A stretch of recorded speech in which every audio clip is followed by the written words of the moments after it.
guided by right core values, purpose, belief, good fellowship, and stewardship, together with an organization managed by thoroughbred business owners and seasoned industry leaders, in unison with a goal to achieve, we do not just commit, we deliver. We do not just plan, we fulfill. Ladies and gentlemen, this is Royal.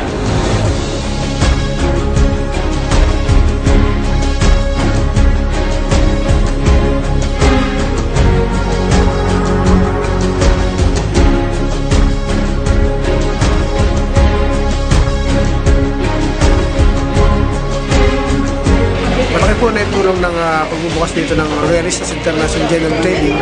Dito po kasi napapatunayan natin na yung ating negosyo ay pang-international na, hindi lang sa Pilipino, kundi sa lahat na po na ibang lahi.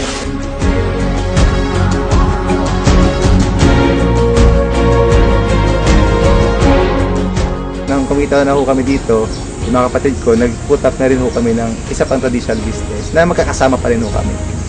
Napagtayo kami ng isang restaurant at the same time yung car wash na ito patatakbuhin po ng pamilya ho namin. Itong negosyo na to, ito ay bunga ng negosyo ng Royal.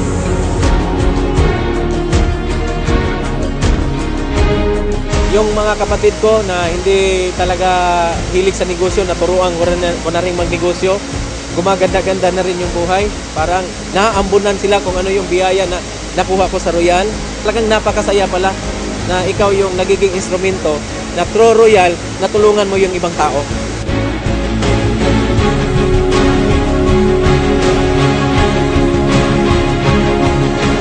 Ibang klase yung vision nung may-ari.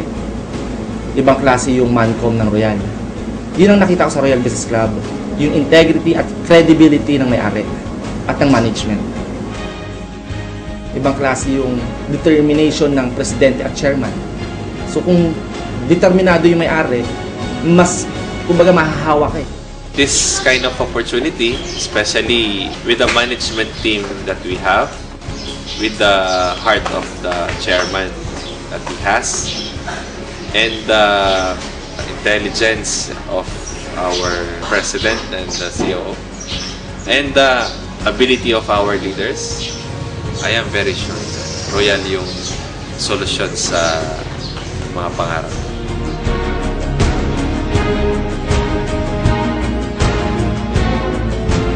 Pantay-pantay sa Royal na kahit high school graduate lang po ako, pwede kang maging top earner.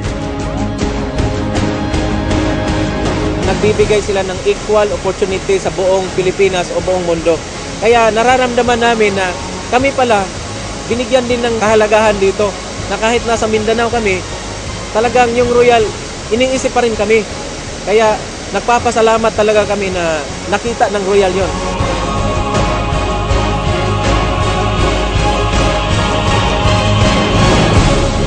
Since the inception of Royal, our intention is to lead and set the trend. We do not just follow. Royal's integrity, honesty, and good values are seen in the things that we have accomplished. Still, our preparation and hard work will remain to be the company's primary asset. This is Royal.